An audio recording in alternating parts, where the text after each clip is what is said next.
Bonsoir. Bonsoir. C'est déjà un truc bien, ça. Bon, bah, je viens là ce soir, c'est très simple. Je viens sortir du placard. Je suis roux. Merci. C'est dit, c'est bon, c'est plus sur moi, c'est sur les roux. Non, mais je me dis, ok, j'imagine bien ce que vous êtes en train de vous dire. Ok, il est roux, il va se plaindre sur les roux, etc., etc. Te plains pas, ça aurait pu être pire, t'aurais pu être noir. Mais si j'avais la faire, celle-là, je serais jamais venu.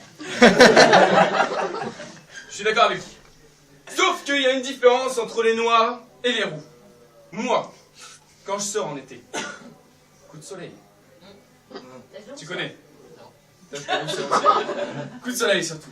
Quand je sors en hiver, coup de soleil. Il y a 2 rayons de soleil. Non, ça c'est pas drôle, je souffre quand même. Il y a 2 rayons de soleil qui traversent un nuage. Coup de soleil, direct. J'ai trouvé la solution. La burqa. Ultra efficace. Je dois vous avouer que c'est un tout petit peu chiant, quelquefois. Genre, quand je vais au ski. Ski avec une burqa, je vous raconte pas la galère. Je sais pas comment ils font au Pakistan, mais... Il y en a qui ont compris, il n'y a pas de neige au Pakistan. Là, je vous laisse, allez, tranquille. Non mais, sans déconner, quand on y va, je suis comme ça, t'as mes potes qui disent « On va à droite, on va à droite !» Non, non, non, non, on va tout droit, on va tout droit. Allez, à gauche, non, non, je peux pas. Et là, direct. Sans compter les gamins avec leur mère. Maman, regarde, il y a Batman qui descend. C'est une horreur. Heureusement, je suis né à une bonne époque quand même. Parce que d'un moment, les roues étaient brûlées en Égypte. Non, ça c'est pas drôle. C'est hardcore. Ils mangeaient même. Ça va, Giorgio. Il se dit, il va rentrer. Et tu sais quoi, les roues étaient brûlées en Égypte. Alors, pas de famille. Hé, les roues étaient brûlées en Égypte. Dans 3 mois, il le dit encore. Donc, je t'en donne un. Ils mangeaient même leur attribut sexuel pour conjurer le sort. Non, c'était la raison officielle. Officieusement, c'est parce que ça avait très bon goût.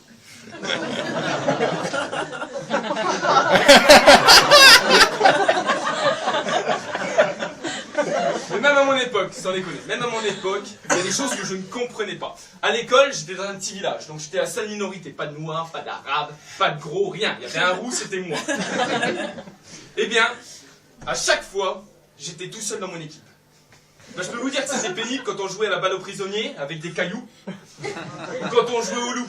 Alors chez nous, on n'appelait pas ça le loup, on appelait ça le roux. Ils couraient tous après avec des fourches et des bâtons. C'est dément! Non, Sébastien. C'est Sébastien. Non, c'était extrêmement pénible. Heureusement, un jour, il y a un tchéco-serbo-croate qui est arrivé à l'école. C'est devenu mon meilleur ami. Il s'appelait Gilda Saksuski. Ouais, ça c'est drôle par contre, en effet. Il était super sympa. Il était arrivé en bateau en France, un jour on l'a renvoyé en avion. Qu'est-ce qu'il a envoyé du pays, le salaud? J'aurais bien voulu être à sa place. Mais, une chose est sûre, c'est qu'il avait une mèche jusqu'au nez. Il zozotait à cause d'un accident. J'étais là le jour de l'accident. Je m'en souviens c'était hier. Instinct émotion. Ah non, c'est quand j'étais enfant. J'ai avoir quel âge? 14 ans? 14 ans, exactement. Tu as bien trouvé. Maintenant, quel est ton âge?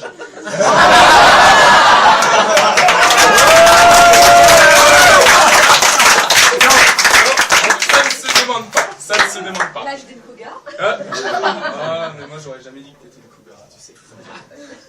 Je sais. C'est un compliment. Ah, les gars, vous m'avez boosté à fond. Mais en gros, ce jour-là, réellement ce jour-là, nos 2 villages étaient en guerre. Blaouillet-les-Oies et Chamouillé. C'est dans le nord. C'est dans le nord. Là, tout s'explique. On avait tous amené nos lance-pierres, ça allait batailler sévère. Gilda, c'était tout le temps comme ça. C'était sa façon de viser. J'aurais bien voulu être là lors de sa première relation sexuelle. Bouge pas. Dès le début, on commence, on n'était plus que 5. Notre pote Tommy était venu en short, il s'était pris 3 cailloux dans les pattes, il était reparti chez sa mère en chialant. Mais même à 5 contre 7, on prenait le dessus. Mais à un moment donné, les autres ont reçu d'un renfort. 5 gamins avec des pistolets à billes qui venaient de Bourg-le-Petit, un village dans le nord. Pareil, je vous laisse aller à votre rythme sur celle-là. Je vous laisse aller à votre rythme. Les billes fusées, j'étais derrière mon arbre, ça partait de tous les côtés. On perd le gros Louis, parce que c'était l'heure du goûter. Je te montre pas, Georges. On perd le gros Louis qui va au goûter. Ensuite, on perd Benjamin qui avait vu la jolie Sophie de CM1 dont il était amoureux. Je restais derrière mon arbre, stoïque. Tout à coup, je vois un écureuil mort en décomposition par terre. Il puait tellement qu'encore aujourd'hui, j'ai vomi. Et là, je me suis dit, c'est l'arme fatale. C'est l'arme de destruction massive qui va me permettre de gagner la victoire. C'est quasiment pareil. Je sors de mon arbre discrètement pour récupérer cet écureuil mort et le jeter dans le camp adverse. Pendant ce temps-là, Gildas, qui était derrière son arbre, aperçoit un ennemi sortant des buissons avec un flingue à billes PX-12, automatique, avec un chargeur de 103 billes. Il m'envoie une rafale, direct. Je lève les yeux. Non. Gildas, n'écoutant que son courage, a plongé.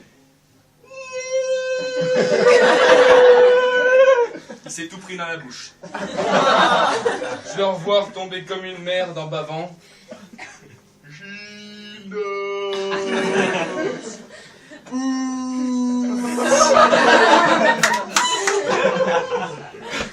Pourquoi t'as fait ça, Gildas? Pourquoi t'as fait ça? Ça va, c'est super! Depuis ce jour-là, il arrête pas de zeuter. Quand il parle, quand il te parlait, il t'en mettait plein les cheveux. On l'appelait Vivek Dop. Il était là. Salut! Moi c'est Gildas, t'as tu qui? Tu ne dois se permettre! Fallait pas se mettre devant. Je suis désolé. Ah oui, mets ta capuche.